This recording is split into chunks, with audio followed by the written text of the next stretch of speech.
राम राम राम।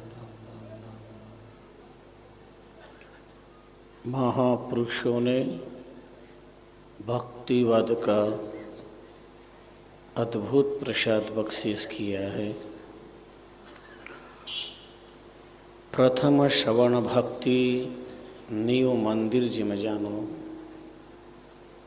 सुन सद्गुरु के वचनों मृगज्यों करे पयानो, तन मन सूपे ताय नादवश ऐसे होई, सुन सुन निर्गुण ज्ञान ग्रहतन बिसरे सोई।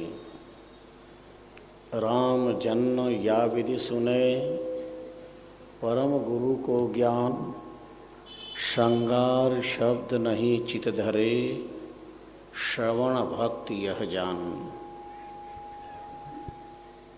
आवाज कम करो।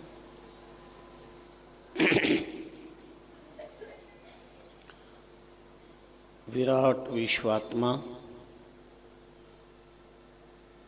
परम चिन्मय गुणगण निलय, भक्त भव भय भंजन दुष्ट निकंदन जन्म नरंजन,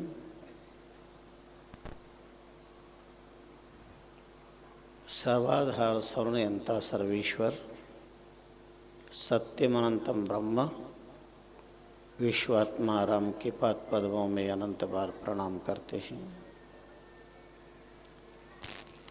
युग प्रवर्तक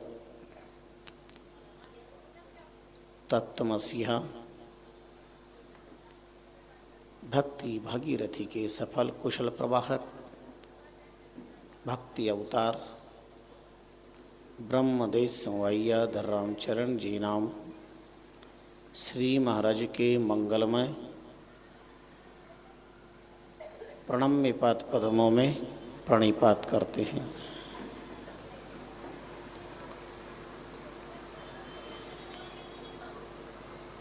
गुप्त प्रगट आराधक साधक यतीन्द्र योगीन्द्र मुनीन्द्र नामर्मज्ञ मुनि चतुष्टय सभी का पावन स्मरण करते हैं।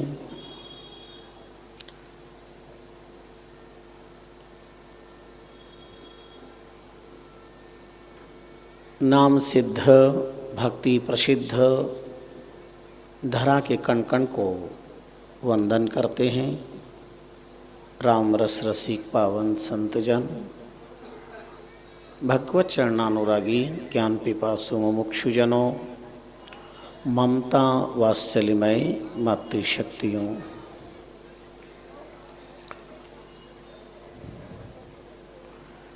बारह ही महीने में 4 महीने एक अलग अद्भुत विशेषता लेकर के आते हैं, जिसे हम चातुर्मास की संज्ञा प्रदान करते हैं।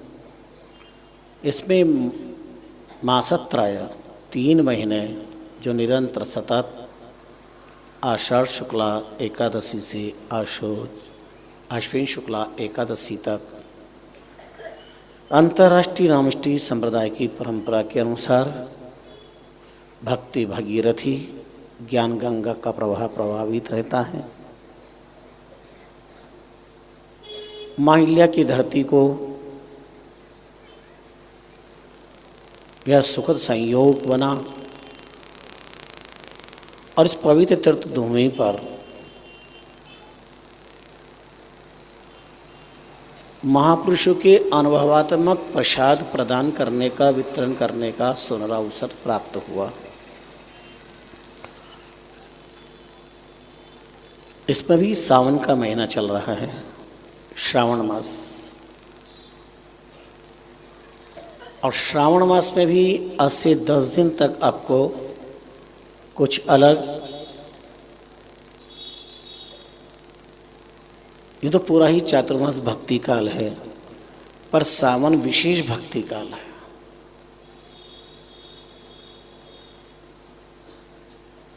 अनंत श्रद्धालु इस समय भक्ति से ओतप्रोत है। और आज हरियाली अमावस्या है, विशिष्ट दिवस है भगवान शंकर का अर्चना का, अभिषेक का।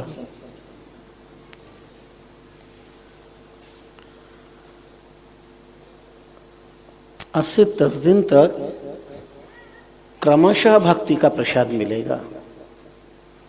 जैसा कि महापुरुषों ने श्रवणसार ग्रंथ के माध्यम से वितराग महापुरुष की वाणी का, हृदय का अद्भुत प्रसाद यहाँ प्रस्तुत है। प्रथम श्रवण भक्ति नियो मंदिर जिम जानो, सुन सद्गुरु के वचन मृगज्यों करे पयानो।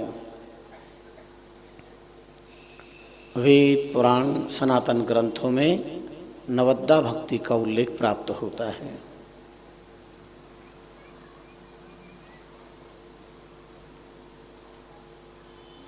नवद्दा भक्ति भक्ति के 9 अंग हैं। अब भक्ति के 9 अंग है तो मैं भक्ति का, नवद्दा भक्ति का प्रसंग कहाँ से प्रारंभ करूं, विचार करता हूं।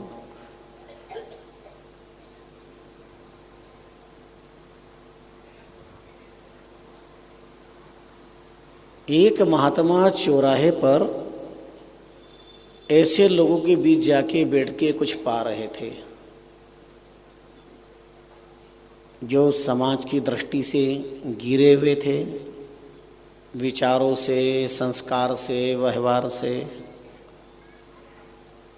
जिन्हें पता नहीं क्या क्या कहकर लोग पुकारते हैं, लेकिन महात्मा उनके बीच बैठकर कुछ ले रहे थे। सत्संगी आत्मीजनों ने कहा, स्वामी जी आप ये क्या कर रहे हो, यह कोई अच्छी जगह नहीं है आपके लायक, और ये जो लोग हैं ये पात्र नहीं है, कुपात्र हैं। इनका आहार ठीक नहीं है, व्यवहार ठीक नहीं है, विचार ठीक नहीं है, ये समाज की दृष्टि से गिरे हुए लोग हैं और आप समाज की दृष्टि में उठे हुए हो। आपको यहाँ इनके साथ बैठकर और ये कुछ पाना शोभा नहीं देता। सनातन काल से हमारी यह मर्यादा कितनी विचित्र है। महात्मा मुस्कुराए और महात्मा ने एक बात पूछी, अच्छा किया तुम लोगों ने मुझे कुछ कहा, अच्छा लगा, पर मैं एक बात पूछूं कि डॉक्टर को किसको ज़रूरत पड़ती है? डॉक्टर की ज़रूरत किसको पड़ती है? जो बीमार होते हैं उसको डॉक्टर की ज़रूरत पड़ती है। जो स्वस्थ हैं, आरोग्यवान हैं, जिनके नख में दुख दर्द नहीं है, मतलब डॉक्टर की ज़रूरत क्यों पड़ने लगी? पर जो रोगाक्रांत हैं, अनेक प्रकार की तकलीफ जिनके जीवन में है, उनको डॉक्टर की ज़रूरत है। तो डॉक्टर की ज़रूरत बीमार को पड़ती है। ये सब बीमार है और इनको मेरी ज़रूरत है। जो सुधरे हुए हैं उनको क्या, जो सत्संग में जाते हैं, प्रणाम करना जानते हैं, नमन करना जानते हैं, भगवान के दर्शन करना जानते हैं, रामदरगाह जाते हैं, मंदिर जाते हैं, माँ बाप का सम्मान करते हैं, बड़े बुजुर्गों का सम्मान करते हैं, शास्त्र को मस्तक पर रखते हैं, उनके बीच मेरा जाना न जाना क्या अर्थ रखता है? वो तो वैसे ही संस्कारिक हैं, आस्तिक हैं। पर ये जो नास्तिक लोग हैं ना, नास्तिकता की जो इनको बीमारी है, जो आचार व्यवहार विचार से गिरे हुए हैं, ये जो इनको बीमारी है, इस बीमारी को मिटाने के लिए परमात्मा ने मुझे इनका डॉक्टर बना के भेजा है। इसलिए ज़रूरत है, इसलिए ज़रूरत है। संस्कार शून्य है, उन्हें संस्कार प्रदान करना है। न राम भक्ति है, न राष्ट्र भक्ति है, न मातृ पितृ भक्ति है।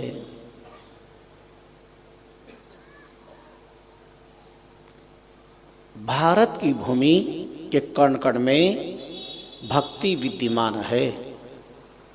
भारत भक्ति प्रधान देश है, भक्ति प्रधान देश है।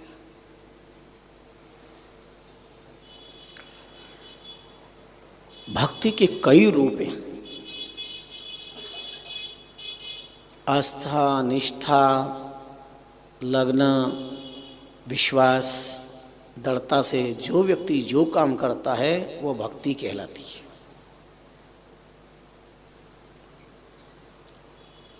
तो कहाँ से प्रारंभ करें नवद्दा भक्ति का प्रसंग? चलो राक्षसों के कुल में चलते हैं। देवताओं के यहाँ जाने से क्या, उनकी तो भक्ति है ही, भक्ति करके ही तो देवता बने। अब इंसान को भी क्या सुनाना है, इंसान तो इंसान ही इसीलिए जाने अनजाने अच्छी भक्ति करी है तो मानव का चोला मिला है। वहाँ चलते हैं जहाँ संस्कार नहीं है। तो उठाते हैं प्रसंग राक्षस कुल से। और कौन से युग से? सतयुग से। सतयुग भक्ति युग रहा है, पर भक्ति युग में भी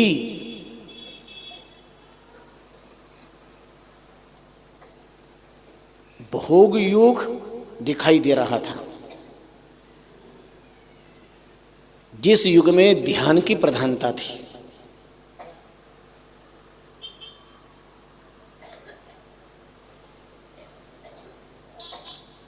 उस काल में, उस युग में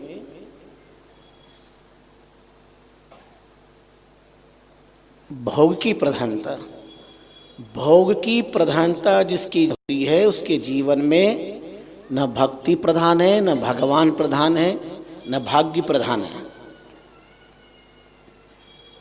अगर तुम अपने जीवन में भोग को प्रधान मानते हो तो भक्ति गौण होगी, न्यून होगी। दूर दूर तक कहीं भगवान की बात नजर नहीं आएगी, श्रवण करने में नहीं आएगी।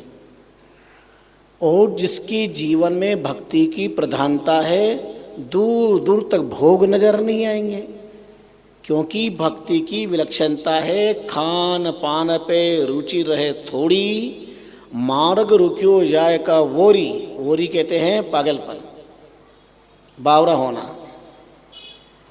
भगवान की भक्ति का बावरापन, पागलपन पैदा होता है तो संसार के कोई मिष्ठान्न मीठे नहीं लगते,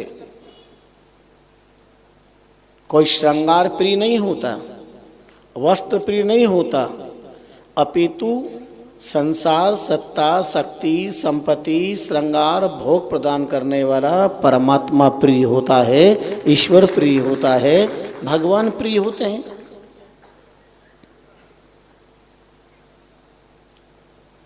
चले हम अगला चरण करें, वहां से व्याख्याओं में बहुत समय व्यतीत हो जाएगा। राक्षस कुल पर चलते हैं और प्रख्यात उस युग के असुर सम्राट हिरण्यकश्यप, इतना बड़ा तपस्वी कोई नहीं होगा जिन्होंने 100 साल तक तप किया। तप अलग चीज है, भक्ति अलग चीज है। गीता के 16वें अध्याय के उत्तरार्ध में भगवान ने संदेश दिया, उससे कई बार आपको याद दिलाया है। यह शास्त्र विधि मुसृज्य वर्तते काम कारतः न सिद्धिमवाप्नोति न वा सुखं न वा परां गतिं तस्मात् शास्त्र प्रमाणम ते कार्य व्यवस्थितो ज्ञात्वा शास्त्र विधानोक्तम कर्म कर्तुम अर्हसि। हे पार्थ अर्जुन, शास्त्र की आज्ञा की अवहेलना करके, आदेश का उल्लंघन करके कोई कार्य करता है, न उसे यहाँ सुख मिलता है न वहाँ सुख मिलता है, और जहाँ जहाँ भी जाता है उसे सुख नहीं मिलता। विधि निषेध के लिए प्रमाण के रूप में तत्शास्त्रम प्रमाणम, शास्त्र ही प्रमाण है।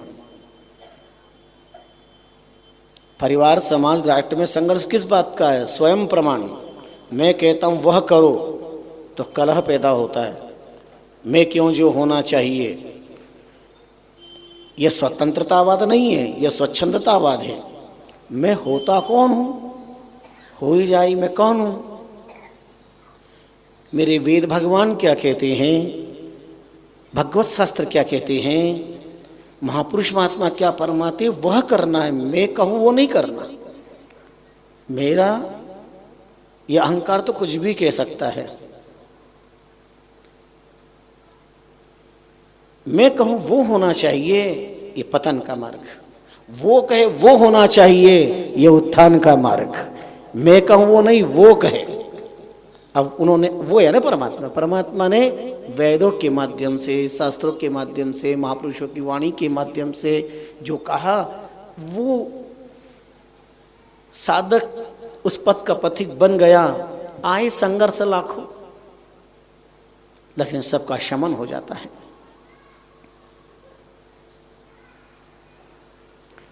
तो राक्षस वंश के अंदर जिस हिरण्यकश्यप ने 100 साल तक तपस्या करी, वहीं 100 साल तक उसके बेटे प्रहलाद ने भक्ति करी।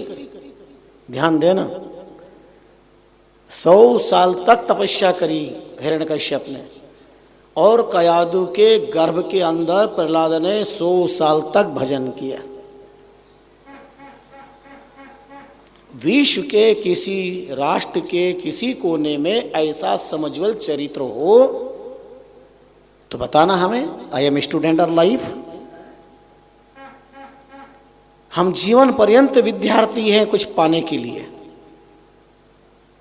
और अजरामृत प्राज्यो विद्यामर्थं च चिंतियेत्, हम अजर और अमर हैं विद्यार्जन के लिए, ज्ञानार्जन के लिए, धर्मार्जन के लिए, संस्कारार्जन करने के लिए हम अजर और अमर हैं।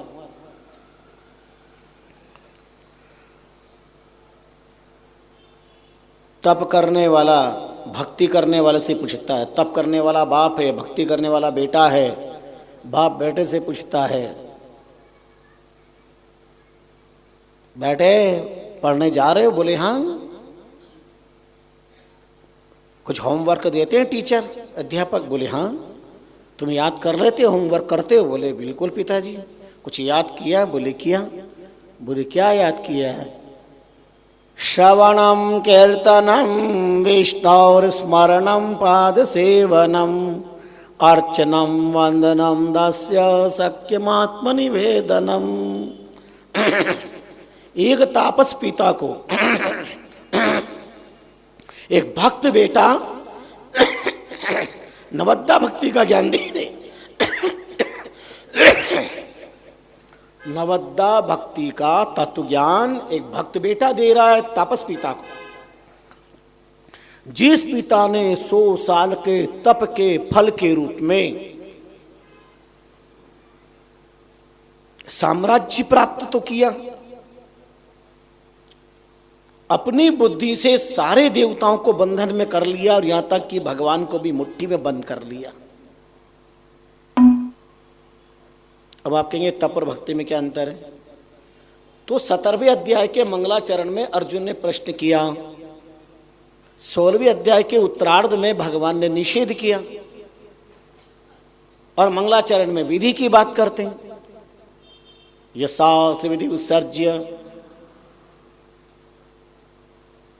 यजन्ते श्रद्धान्विताः,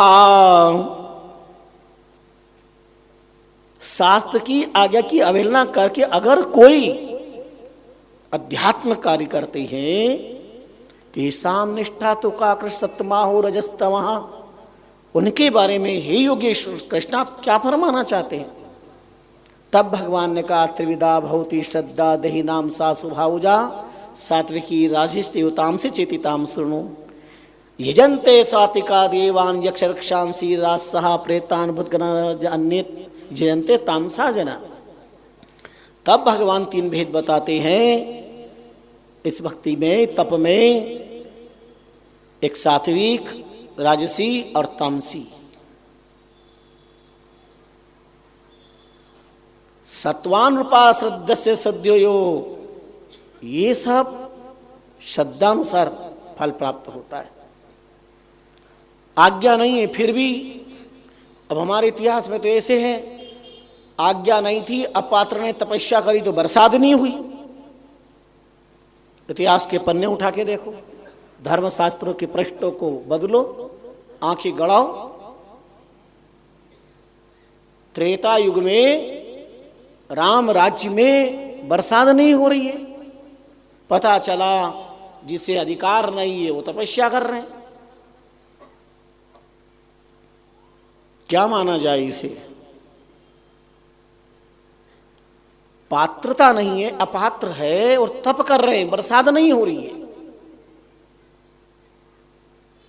ऐसा भी उदाहरण संसार में। हाँ, इसका कारण है अपात्र में अगर कोई सद वस्तु जाएगी तो सद्वस्तु नष्ट हो जाएगी, उसका दुरुपयोग होगा, नष्ट होने का अर्थ है, और अपात्र उसका दुरुपयोग कर बैठेगा। शास्त्रों ने एक संदेश दिया, विद्या विवादाय धनम मदाय शक्ति परेशम परपीडनाय खलस्य साधो विपरीतमय तत् ज्ञानाय दानाय च रक्षणाय। अपात्र को अगर विद्या मिल गई तो विवाद करेगा, अपात्र को अगर शक्ति मिल गई तब वह सताएगा, परेशान करेगा, निर्बलों के ऊपर प्रहार करेगा, देश की मातृ शक्तियों के साथ में अन्याय अत्याचार करेगा। यह अपात्र में शक्ति का दुरुपयोग है। क्या है गैंगरेप? भारत जैसे चरित्र प्रधान धरा पर शास्त्र शून्य अमानवीय व्यवहार राक्षसों से कम है क्या? क्या उन्हें नहीं पता कि जिस घर में पैदा हुए वहां मां भी है, बहन भी है, बेटी भी है? क्या ये ज्ञान नहीं है? सब है। और जितनी रोक लगाने की बात या कानून से गुहार की जा रही है और लीपापोती की जाती है, उससे कई गुना ज्यादा ये अन्याय अत्याचार बढ़ता चला जा रहा है देश में।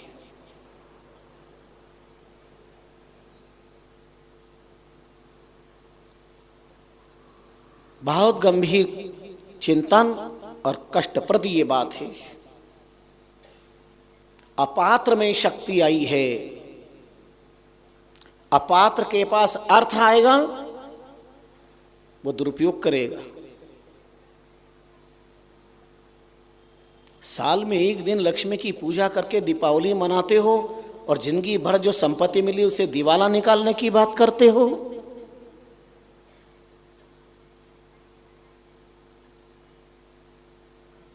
विद्या विवादाय संपत्ति को पाकर अहंकार ही होगा। माया दौलत कहते दो लात है ताए आती देवे कमर में जाती छाती माए। इस माया को दौलत कहते, ये आती है तो कमर में लात मारती, व्यक्ति अकड़ के भुट्टा हो जाता है। ऐसा चलता है नहीं, उसे डबल फूल करके चलता है। आई एम धनवान, पूंजीवान, अर्थवान। और जब लक्ष्मी जाती छाती पर लात लगाती है, आंखें नीचे और झुक जाता है। ये दौलत है माया में, इसको दौलत कहती। शक्ति ही परेशान पर पीडनाय खलस्य साधो विपरीत में तत् ज्ञानाय दानाय च रक्षणाय। पात्र के पास विद्या आई तो वह उसका सदुपयोग करेगा। शास्त्र विस्तार, समाज में सच्चर्चा, सम्यक चिंतन, धन प्राप्त है, लोकोपकार, गौ सेवा, मानव सेवा, समाज सेवा, समाज की गरीब कन्याओं का विवाह, जो विद्यार्थी धन के अभाव में आगे बढ़ नहीं पा रहे उनका सहयोग, पुस्तक आदि का, फीस आदि का, मंदिर, अस्पताल, अन्नक्षेत्र, ये सब क्या है? ये पात्र के पास में संपत्ति की उपस्थिति और अस्तित्व का दिव्य फल। ज्यादा विस्तार नहीं कर सकते, अभी बहुत अच्छे प्रसंग आपकी आस्था की थाली में परोसना, पर इतना तो बता दूं, माया 4 प्रकार से आती है। माँ के रूप में, पत्नी के रूप में, बेटी के रूप में, बहन के रूप में। माता रूपी संपत्ति जब आती है तो उससे सदुपयोग होता है। जितने धार्मिक कार्य चल रहे हैं ये माता रूपी संपत्ति का प्रताप है। स्थानों का विकास, अच्छे अच्छे अनुष्ठान, धार्मिक आयोजन। मायावी जगत में माया के बिना कोई काम नहीं होता, और माया के बिना काम ना होने पर हमें कोई आधार लेना पड़ता है। पर माया रूपी संपत्ति का सदुपयोग, पत्नी रूपी संपत्ति, cream, powder, lipstick, nail polish, नाटक, चेटक, जो भोगों में आने वाली संपत्ति है, ये पत्नी रूपी संपत्ति है।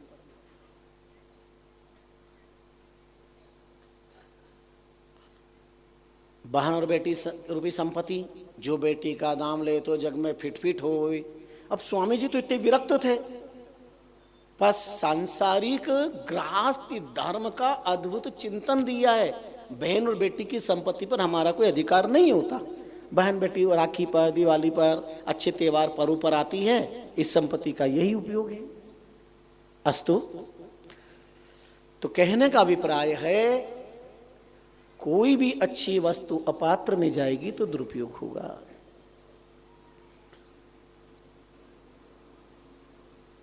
लेकिन यह अपवाद उदाहरण है कि राक्षस वंश के अंदर भक्त प्रहलाद ने अवतार लेकर के नवद्दा भक्ति का संदेश दिया।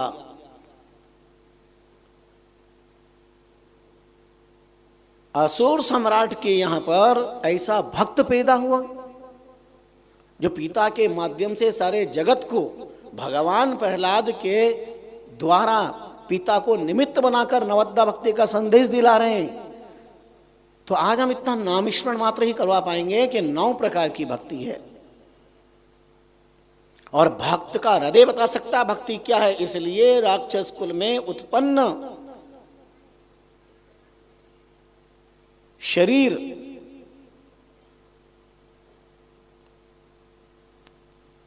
भगवत कृपा से ऐसी अलौकिक भक्ति करता है, क्योंकि प्रहलाद की भक्ति व्यष्टिवाद नहीं है, समष्टिवाद है। प्रहलाद ने अपने सुख के लिए स्वांत सुखाय भजन नहीं किया, सर्वजन सुखाय सर्वजन हिताय च। दिल को छू लेने वाला इतिहास है, याद करेंगे हम समय समय पर। तो नवद्दा भक्ति 9 प्रकार की भक्ति है। श्रवण भक्ति, कीर्तन भक्ति, स्मरण भक्ति, पाद सेवन भक्ति, अर्चन भक्ति, वंदन भक्ति, दास भक्ति, सखी भक्ति, आत्मनिवेदन। तो क्या इसका समर्थन नवद्दा भक्ति केवल प्रहलाद ही कहते हैं?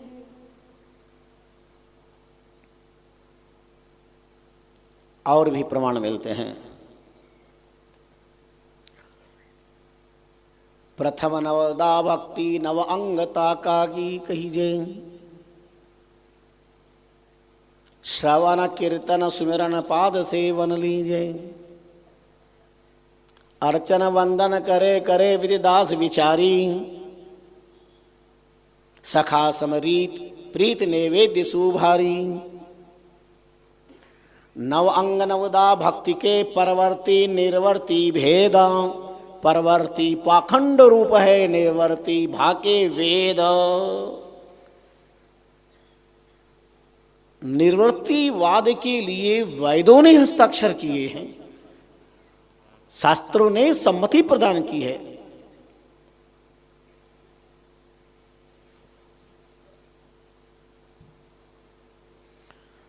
और नवद्दा भक्ति का सतयुग के बाद में विलक्षण प्रभाव, अनूठा अद्भुत प्रभाव स्वयं भगवान के श्रीमुख से, या तो भक्त के श्रीमुख से नवद्दा भक्ति, या मर्यादा पुरुषोत्तम राघवेंद्र सरकार शिवरी की कुटिया में नवद्दा भक्ति का उल्लेख करते हैं। प्रथम भगति संतन कर संगा, दूसरी रति मम कथा प्रसंगा, गुरुपद पंकज सेवा, तीसरी भगति अमाना, चौथी भगति मम गुण गण करई कपट तजिगान।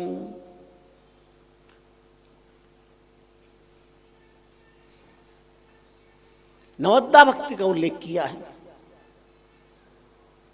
मंत्र जाप मम दृढ़ विश्वासं, पंचम भजन सो वेद प्रकाशं, छठ दम शील विरति बहुकर्मा, निरत निरंतर सज्जन धर्मा, सातव सम मोहि मय जग देखा, मौते संत अधिक कर लेखा, आठव जथा लाभ संतोषा, सपने हूँ नहीं देखई पर दोषा, नवम सरल सब सन छलहीना, मम भरोसी हरस नदीना।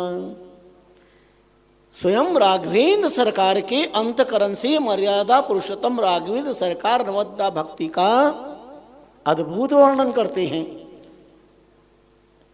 इसका अभिप्राय क्या हुआ कि नवद्दा भक्ति के नाम ले लिए नवद्दा भक्ति हो गई? नहीं, आपका हमारा सौभाग्य है इस नवद्दा भक्ति पर हम गहरा चिंतन करेंगे। रोज एक भक्ति पर हम 1 घंटे का प्रसाद प्राप्त करते हैं। आज श्रवण भक्ति का कुछ प्रसाद लेंगे। यूं तो एक एक भक्ति से तिर गए संत अनेक, पर 9 नवद्दा भक्ति के 9 आचार्य विशेष, एक एक भक्ति जिन्होंने प्राप्त करी तिर गए, पर 9 भक्ति के 9 आचार्य हुए हैं। जैसे 9 व्याकरण के 9 आचार्य हुए हैं, इंद्रम चंद्रम कास्किसनम साक्तायनम साक्लायकम सारस्वतम चापिशलम पाणिनीकम, 9 व्याकरण के 9 आचार्य।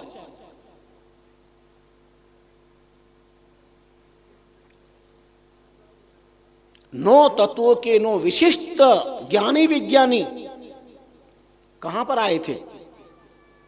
नव जोगेश्वर आया देन जनक को ज्ञान, क्षण भंगुर तन जान के दौड़ कियो सन्मान। हम 9 के अंक पर नवद्दा भक्ति की पूर्णता पर याद करेंगे कि 9 अंक कितना महत्वपूर्ण है। आज मंगलाचरण हम श्रवण भक्ति पर, तो 9 भक्ति के 9 आचार्य का नाम तो याद कर ही लें। कीरत सुख परीक्षित श्रवण, सुमेरन दास प्रहलाद ही गावे, पूजा अक्रूर ही वंदन लक्ष्मी पाद सेवन करावे, दास हनु अर्जुन सखा बलि नैवेद्य अर्पण करावे।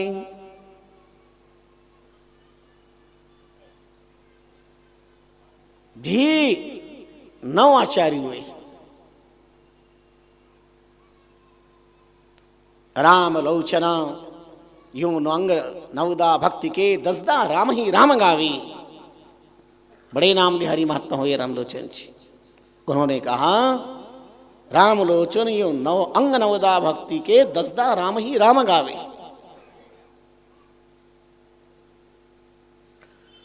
तो श्रवण भक्ति, महाप्रभु वितराग रामजन जी महाराज फरमाते हैं श्रवण भक्ति क्या है? नींव का पत्थर। श्रवण प्रथम श्रवण भक्ति नींव मंदिर जिम जानो। श्रवण भक्ति नींव है। नींव अगर मजबूत है बहुमंजिला बंगला बनाओ, और नींव अगर मजबूत नहीं है 1 मंजिला भी धराशायी हो जाएगा। बालक बेलू मंदिर बनाया, तामे वस कोने सच पाया, राम भजन में न खाली करनी, जो बिन बीज सुधारी धरनी। राम बीज साधन हल हाके, तो राम चरण खेती फल पाके। ये बालू का मंदिर नहीं है।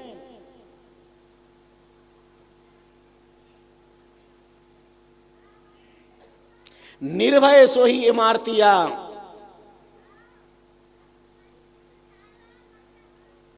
जो नींव गजगिरी की होई। जिस इमारत की नींव गज, पुराने ये कोड देखो, माप लो कितनी गहरी और कितनी चौड़ी है। ये परकोटा बना सामने, बड़े बड़े गढ़ बनते थे, 1 गज 2 गज।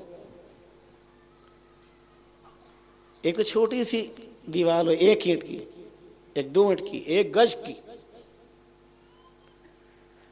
महाप्रभु ने भक्ति श्रवण भक्ति को नींव माना है। निर्भय सोई उमारतिया, जो गजगिरी की होए। उंडी नींव तास की, सोवा पड़े न कोई। सोवा पड़े न कोई, भक्ति यूं दृढ़ता से थी। नींव अडिग वैराग ज्ञान की सदा सुचेती। जीवे कबहु ना डिगे, रामचरण कहे सोए।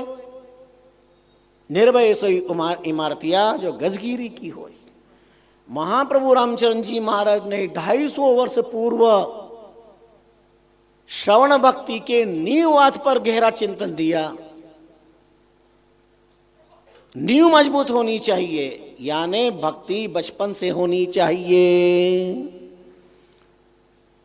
अब अधिकतर हमारे कथाओं में कौन लोग आते हैं? रिटायर्ड, झाड़ के जिनसे चला नहीं जाता वो कहते बेटा बिठा दे वहां चला के, यहां नहीं बैठे वहीं बैठ जाएंगे। सुनाई नहीं देता कोई बात नहीं सुनाई देता तो ना सुनाई देता, बैठेंगे तो सही। किसको जरूरत है राम भक्ति की, राष्ट्र भक्ति के संस्कार आज किसे चाहिए? वृक्ष के ये पके हुए पत्ते की तरह वार्धक्य अगर उपस्थित होता है, वेलकम, स्वागत। लेकिन भक्ति की इनकम जिनके जीवन में चाहिए वो जरूरी। बालक पंसी हरि भजे जगसु रहे उदास, तीर्थराज आस करे कब आवे वो हरिदास। नींव मजबूत चाहिए।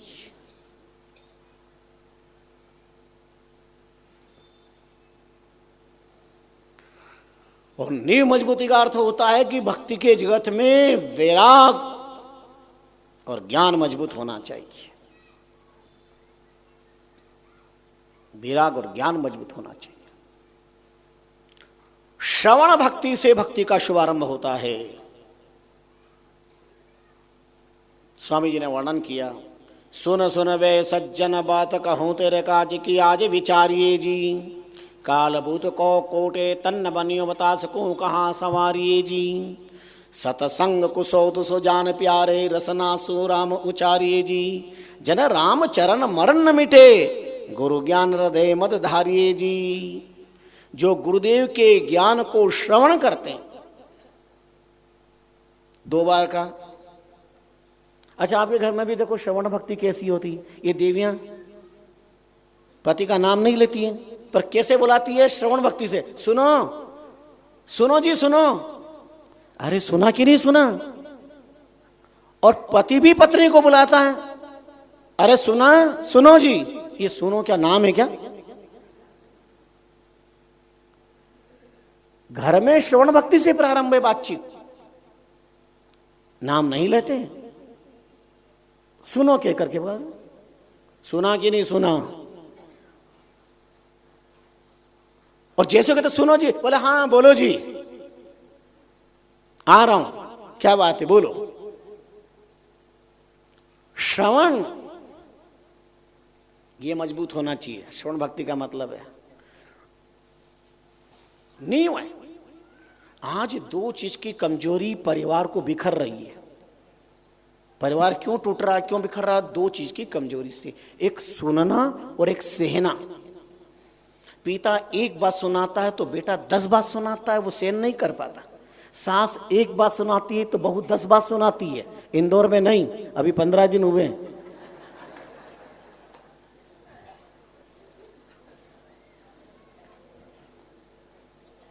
सुनना हमारा कितना कमजोर हो गया है, हम सहन नहीं कर पाते। सुन लीजिए, कीजे पछे बातारो मचकूर, पहले पक्ष न बांधिए किसो सांच किसो क्रूर। नींव का पत्थर है श्रवण भक्ति।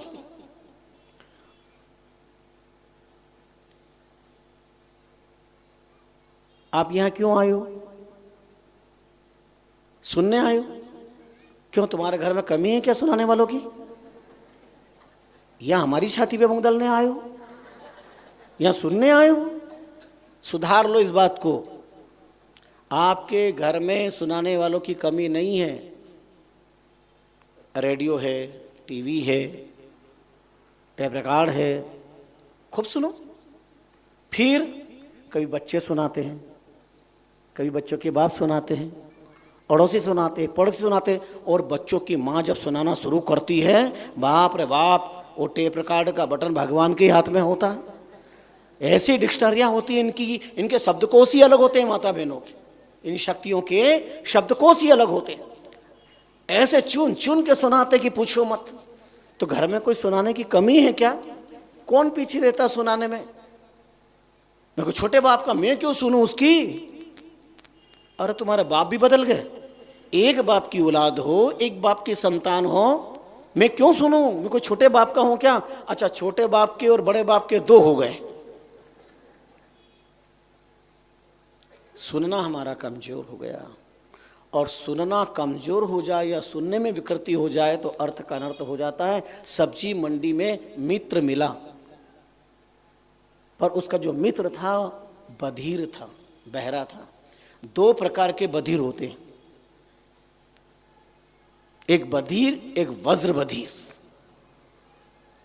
एक सुनता ही नहीं है, एक सुनता तो है पर खनखनाते सिक्कों की आवाज सुन लेता है, स्वार्थ की बात सुन लेता है, और कुछ सुन लेता है, जो कहते वो नहीं सुनता। अब अधिकतर शिकायत किस बात की है? गुरुजी हमारे वो हमारी नहीं सुनते। ये देवियां शिकायत क्या करती है? हमारे वो हमारी नहीं सुनते। गुरुजी, स्वामी जी, बेटा सुनता ही नहीं है, बेटा सुनता ही नहीं है।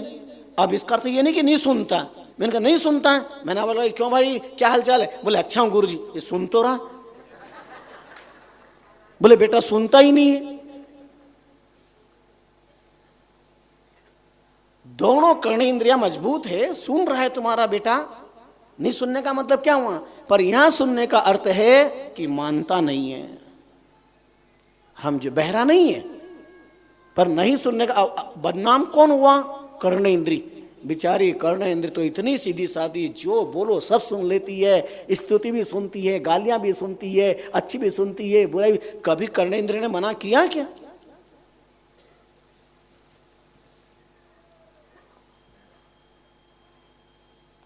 और मित्र मिल गया सब्जी मंडी में तो पूछ लिया क्या हालचाल है।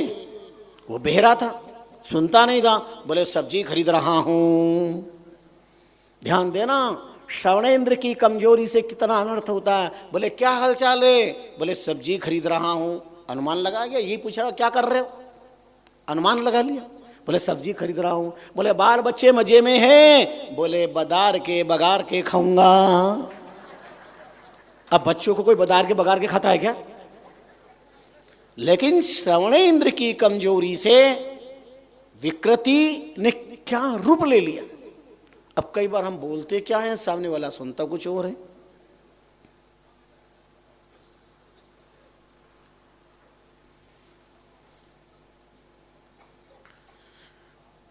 श्रवण भक्ति मजबूत होनी चाहिए, कर्णेंद्रिय मजबूत रखो। महाराज पृथु को तो ये दो कान की भी कम पड़े, तो परमात्मा से प्रार्थना करी कि आप मेरे को 10,000 कान दे दो। अब इसका मतलब थोड़ी है कि 5,000 कान यहां से रहू महू तक लगा दे रहे, 5,000 यहां तक देवास उज्जैन तक लगा दिए। ऐसा थोड़ी यूं एक ऐसे कान और चिपका दिए। 10,000 कान, 10,000 कान में सुनने की जो ताकत है वो इन दो कानों में प्रदान कर दीजिए। कथा श्रवण हित देहु 10 सहस्त्र कान। कथा श्रवण करने के लिए 10,000 कानों में जो शक्ति है, इसका मतलब क्या हुआ? भगवान ने कृपा करी महाराज पृथु पे। इसका मतलब क्या हुआ?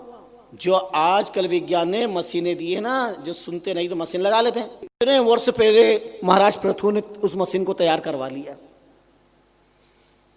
अब जिनके पास 2 कान है उनको वक्त ही नहीं है।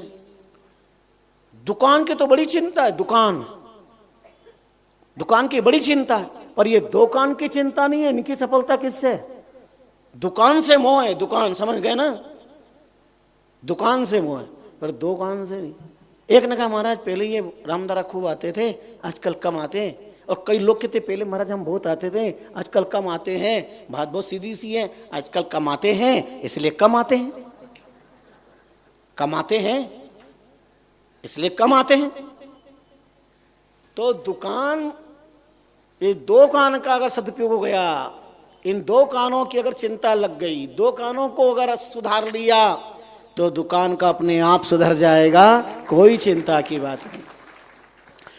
जो धन्य है वो व्यापारी वर्ग इन दो कानों का सदुपयोग करने के लिए यहां पर आए हैं। और मैं दावे से इस व्यास मन से कह सकता हूं, महापुरुषों के सिंहासन से, जो प्रभु के लिए दो कान यहां लेकर के आते हैं, 1 घंटा कथा सुनकर व्यापार पे जाएंगे, दावा है यहां न आने वाले जो बैठ करके कुछ नहीं प्राप्त कर पाते, यहां से बैटरी ऊर्जा प्राप्त करके जो जाते हैं वो उनसे चौगुना प्राप्त कर लेते।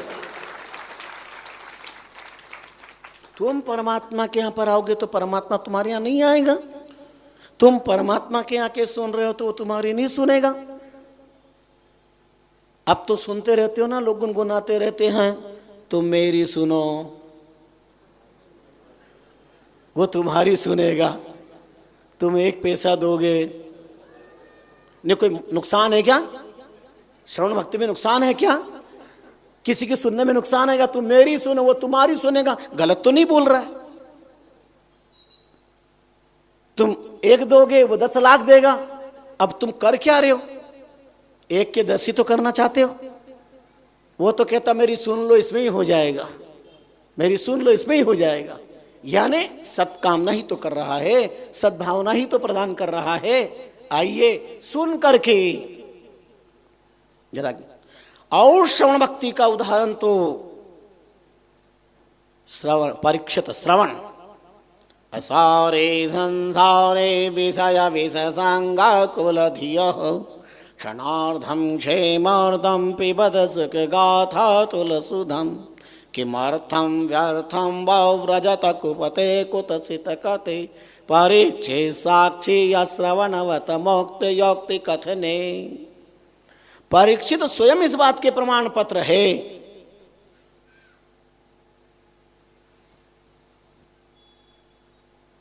परीक्षित गंगा तट गए, विप्र मुख सुनियो श्राप, बहुमुनि बहुविद कहे पर हरियो न संताप। जब राजा परीक्षित ने यह सुन लिया कि मुझे श्राप लग गया है, तत्क्षण सब त्याग कर गंगा के तट पर आए और तमाम ऋषि मरीषियों से पाप तापता संताप के अंत का उपाय पूछा। बहु मुनि बहुविधि कहे, मुंडेर मुंडेर मतिर्भिन्ना। वेदज्ञ शास्त्रोज्ञों ने जितना चाहा किया, लेकिन मिटियो न संताप। परीक्षित का संताप नहीं मिटा। बहुराय सुखदेव जी और सुनायो भागवत ज्ञान, 7 दिन में परीक्षिता तुरंत पायो कल्याण। सुखदेव जी ने भागवत श्रवण करवाई और परीक्षिता का उद्धार हो गया। परीक्षित इस बात की साक्षी है। परीक्षित साक्षी या श्रवणवत मुक्त युक्त कथने। श्रवण भक्ति के अंदर वैराग्य की दृढ़ता होती है। इसलिए शब्द प्रकाश ग्रंथ में महापुरुषों ने कहा, अब सुनियो सब साध सुजाना, राम भजन का करूं बखाना। सुनियो श्रवण भक्ति।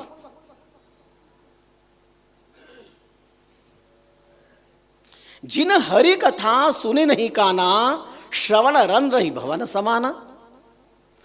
जिन्होंने कानों से भगवान की कथा नहीं सुनी, ये तो बील है। इससे अधिक और क्या हो सकता है? सर्प के रहने के लिए बील है।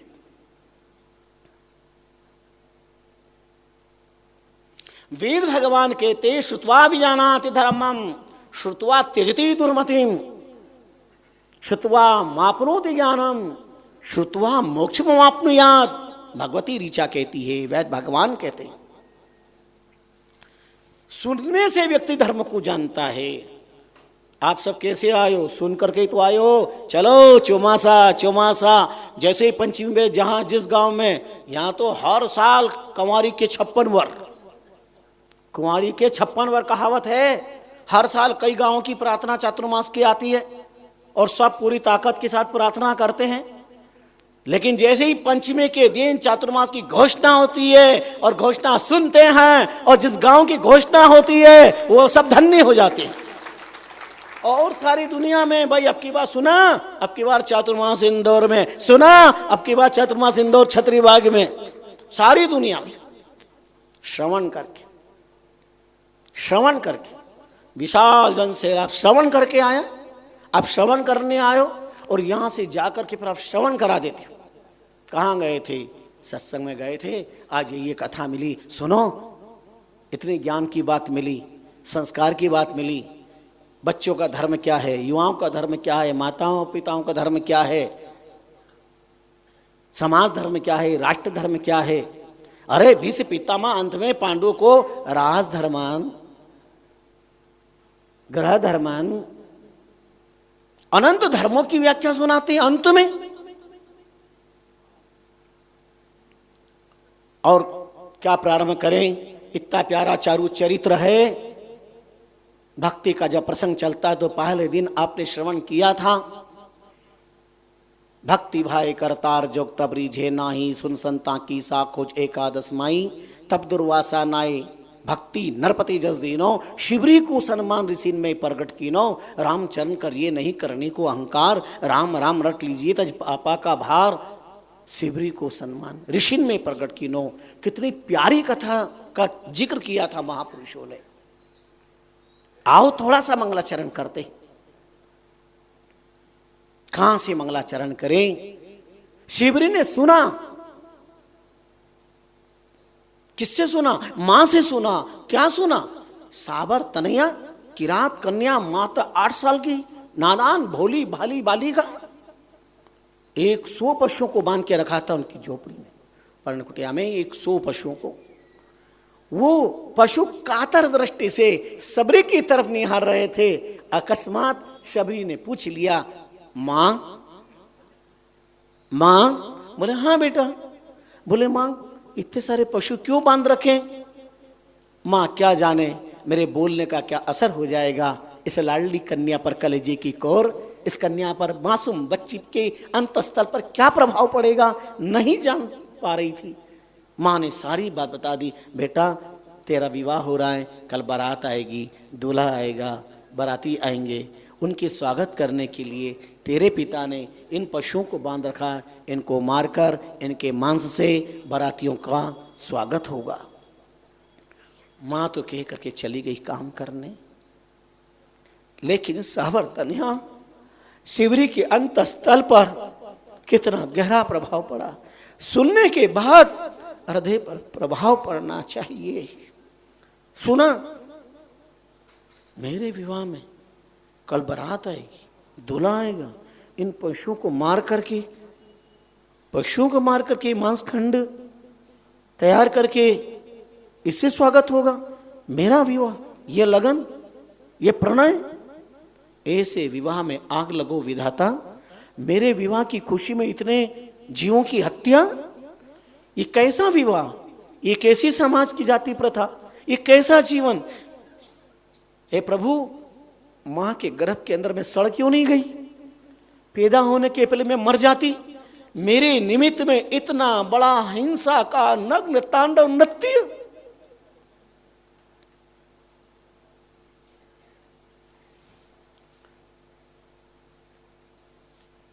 हिंसक जाति में जन्म लेने के बाद में भी ये ऐसी अपवाद भक्ति मूर्ति थी। हृदय रो पड़ा, आत्मा करा उठी, सब्र ये सहन नहीं कर पाई। सूर्य अस्ताचलगामी हो गए, अंधकार का गहरा साम्राज्य छा गया। निचाट रात में सब निद्रा का प्रगाढ़ आलिंगन किए हुए है, लेकिन नहीं सोई। कौन? शबरी। कराती रही, रोती रही। ये कैसा जीवन, ये कैसा विवाह, इतने जीवों की हिंसा, इतने लोगों की मौत और मेरी मौज। विधाता, ये तेरी रचना जगत की, किसको कहे, कौन सुने? ऐसा प्रबल वैराग प्रबल हो गया। यह निर्भय सोई उमारतिया गजगिरी की हो, यह गजगिरी की नींव है शबरी का जीवन। अर्धरात्रि में खड्ग लेकर सब पशुओं के बंधन काट दिए। पशु के बंधन कटे, उनकी आंखों से आंसू निकले, प्रसन्न हो गए। उन्होंने कहा, हे भगवान, इसने हमारे बंधन काटे हैं, आप इसके बंधन काट देना, जन्म मरण। इसने हमको मुक्त किया, आप इसको मुक्त कर देना। इसने हम पर कृपा की, हे भगवान तो इस सबरी के ऊपर कृपा कर देना। और रातों रात पशु सब मुक्त होकर के चल दिए। तो क्या उस कुटिया में सबरी रह पाई? नहीं रह पाई। वह भी रातों रात चल दी। न जाने कहाँ रात के अंधेरे में कहाँ से कहाँ जंगल जंगल भटक गई। प्रातः काल हुआ, सारी तैयारियां, लेकिन पिता उठे तो देखा एक पशु नहीं। माँ ने देखा, सबसे पूछा, पता नहीं, रस्सी कटी हुई है, लेकिन देखा तो शबरी भी नहीं है। बारात आने की तैयारी और कन्या नहीं है। ढूंढम ढांडी मची, चारों तरफ खोजबीन हुई, चप्पा चप्पा जंगल का छान लिया, शबरी नहीं मिली, नहीं मिली, नहीं मिली।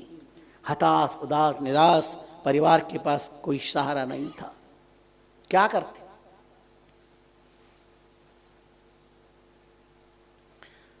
मुझे ऐसा सांसारिक धर्म नहीं चाहिए जो हिंसा से प्रारंभ होता है। मुझे ऐसा भौतिकवादी जीवन नहीं चाहिए जिसमें हिंसा होती हो। पता नहीं पानी को छान छान करके पीने वाला इंसान के लहू को कैसे पी लेता है समाज, ये समझ में नहीं आता।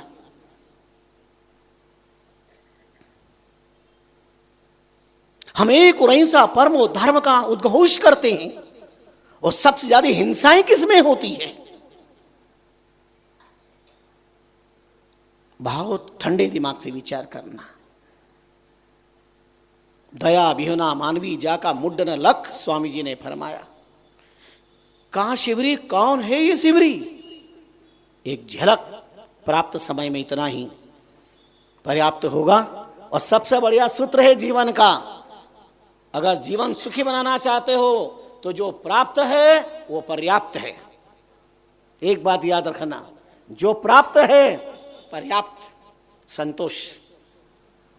क्योंकि अप्राप्त की अनुभूति ही दुख देती है, और प्राप्त है वो पर्याप्त है, आनंद। रामष्टि संप्रदाय में 3 शब्द दिए, राम, गुरु, आनंद। कैसे हो? राम गुरु कृपा से आनंद है। प्रसाद पाया, आनंद है। नहीं पाया, आनंद है। सिर दर्द हो रहा है, आनंद है। पेट दर्द हो रहा है, आनंद है। रामष्टि संप्रदाय के संत और साधक आनंद के अलावा कुछ बोले ही नहीं। राम गुरु की कृपा से आनंद है। ये दुनिया के लोग क्या कहते हैं? बात में वो चीज नट गई, वो चीज नट गई, वो बार बार नट गई, नट गई, नट गई, तो नट ही जाती है। कुछ नहीं, हमारे क्या कुछ नहीं। आप किसी पूछ के क्या हाल चाल है साहब, क्या कोई है आपके पास थोड़ा बहुत? अरे कहा क्या कुछ नहीं है साहब। अरे भगवान इतना सब कुछ दिया फिर भी कुछ नहीं। एक व्यक्ति ये सिद्ध कर दे कि मेरे पास कुछ नहीं, यहां बैठा हुआ व्यक्ति कभी मत कहना सपने में भी कुछ नहीं। इतना याद रखना कि जिसके पास कुछ नहीं उस पर हंसती है दुनिया, जिसके पास कुछ नहीं उस पर हंसती है दुनिया, जिसके पास बहुत कुछ है उससे जलती है दुनिया। जिसके पास बहुत कुछ है उससे जलती है दुनिया। आप भक्त यहां आते हो, आप पर रामचंद्र जी महाराज की कृपा है, जिसके लिए तरसती है दुनिया, जिसके लिए तरसती है दुनिया। प्रभु की कृपा है जिस पे राम गुरु कृपा, वही तो यहां पर आए हैं, वरना आते कैसे? श्रीमान भगवान विष्णु महात्मा के पास सत्संग करने के लिए जाते थे। लक्ष्मी ने कहा, आप रोज रोज कहां जाते हो? बोले ज्ञान सुनने। तो आप श्रवण भक्ति करती हो, मैं भी करूंगी, मुझे भी ले चलो। बोले नहीं, मेरे भक्त बड़े अद्भुत होते हैं, फिर तू देख। बोले नहीं, अनुष्ठान में अकेले नहीं जा सकती हो, सत्संग सुनना एक अनुष्ठान है। और 7 फेरे खाते हैं ना, वो 7 फेरे खाते हैं जब कुछ वचन दिलवाते, याद है क्या सबको? 7 फेरे खाने लिख के रखा करो सड़क से संसद तक कि 7 फेरे खाए थे, जब क्या क्या वादा किया था, टूट गए सब वादे। मंदिर साथ जाएंगे, धार्मिक कार्य में साथ जाएंगे, अमुक काम में साथ देंगे, कहां गए वो सब वादे?